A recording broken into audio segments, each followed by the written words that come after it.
Hey guys, Farmer Nick here. Today we're going to be making some sourdough leaven so that we can make sourdough bread the next day. And after your starter that we made about a week ago has been producing enough bubbles and is smelling really nice and fresh, then it's time to think about making our leaven. All we need today is our sourdough starter, a clear container, 100 grams of flour, 100 grams of water. We're going to measure out 20 grams of our starter, and then we just need something to cover our container and something to mix with.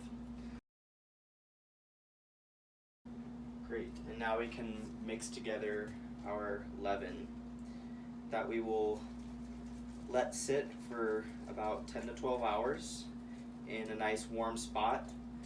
And hey guys, so we've waited now 10 to 12 hours for our leaven to rise, and it is now time to perform a float test before we start prepping our dough for the day. And it's going to be important on your second day of your sourdough prep to set aside a good amount of time to tend to it throughout the day. And so you'd like to probably start this process probably pretty early in the morning if you want to be able to have bread for dinner at night. And so we're going to perform our float test with our leaven to see if we're ready to proceed. And the way we do that is we'll uncover our leaven that has been sitting out. And as you can see, it's very, very bubbly at this point, which is exactly what we're wanting. That means that the yeast is taking hold and it's respirating in the leaven. And so we're going to take a very small portion, just about a forkful, and we're going to put it in water. And as you can see there, we've got some rising to the surface of the water, which means that the leaven is ready to use. The next thing to do after you've performed your float test is the autolyze process, which means that we're going to let just flour and water stick together for a while to build gluten. And so it's optimal to do this for over half an hour, generally speaking. All you need is, we've weighed out 1,000 grams of flour, and this is going to be our main dough. And we have 750 grams of lukewarm water. And all we're going to do is simply pour the water into the flour and mix with our hands. And then we're going to let that dough sit for at least half an hour before we begin adding our leaven and some other things to the dough. So we just let our flour and water mixture sit for 30 minutes and the autolyze process is done. And so now we can add in our ripe starter to the mix. So we're going to uncover the flour and water, and we have 200 grams of starter weighed out here that we'll just scoop right in. Still looking nice and bubbly. And next we're going to combine the starter, the flour, and the water by grabbing the dough and twisting and pinching inwards to combine. It's going to get really, really sticky. Now that we have the starter mixed in, we have 20 grams of salt weighed out and 20 grams of water, and we're just going to drip those and sprinkle those right across the top and do the same process. We're going to let this sit for half an hour, and we're going to cover it with a damp towel. This amount of dough is going to produce about 2 loaves for us. Time to start mixing the dough now. So we're going to uncover it, and we're going to wet our hands.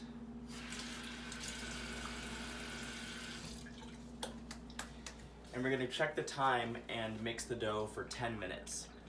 And so we're simply going to loosen it on the outside here.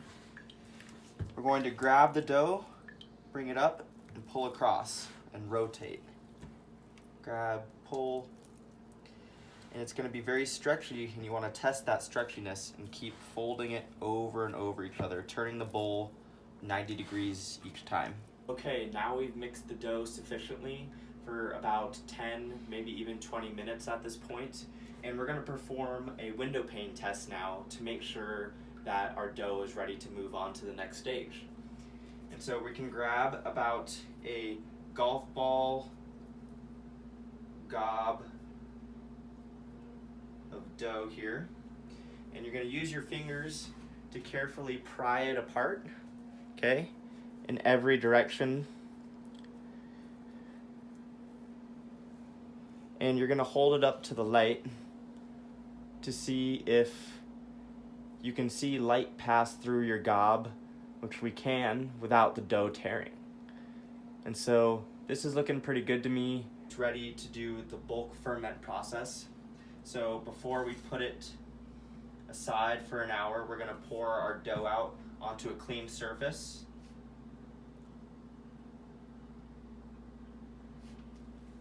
Rinse our bowl real quickly, making sure that we don't have any dry flour in there. And then we'll set our dough back in.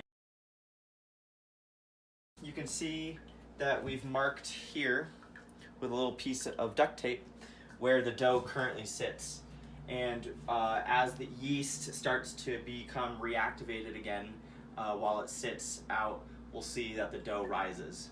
And so we're just going to cover this up with a damp towel, and we're going to set this bowl somewhere that's somewhat warm, 76 to 80 degrees preferably, and we're going to wait an hour, and then we'll check back on our dough.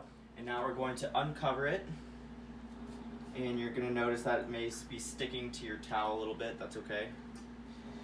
We're going to wet our hands again and perform 4 folds on the dough, very similar to how we were kneading the dough to begin with.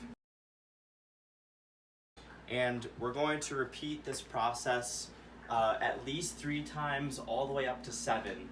And what we're looking for when we know the dough is ready to actually begin the baking process is bubbles appearing at the surface. It should smell really fresh. And the dough should more or less double in size, which is why we marked where our dough was to begin with.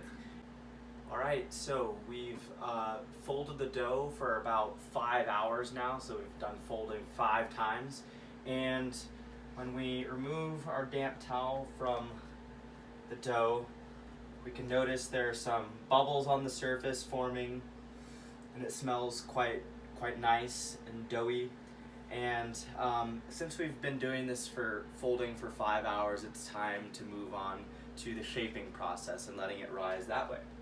And so what we're going to do is we have a lightly floured surface here, pour out the dough and divide it, and start the pre-shaping process. What we're going to do with a little bit of flour on our hands, we're going to simply fold this into a little packet, and in one fellow swoop you can pick it up and turn it on its seam, and then cover with a towel for 20 minutes. And during this 20 minutes you can prep your shaping baskets. So we have an actual bread basket here that we're going to put one of our loaves into, and we're just going to, for this one, cover in some flour. And if you don't have a bread basket, you can take a clean towel and a large bowl and simply line that with a generous amount of flour as well. And now it is time to let the dough rise in the shaping baskets. So we're going to uncover one of our pieces of dough. I'm going to take a little bit of flour, lightly dust it. Okay. Next, we're going to grab the flour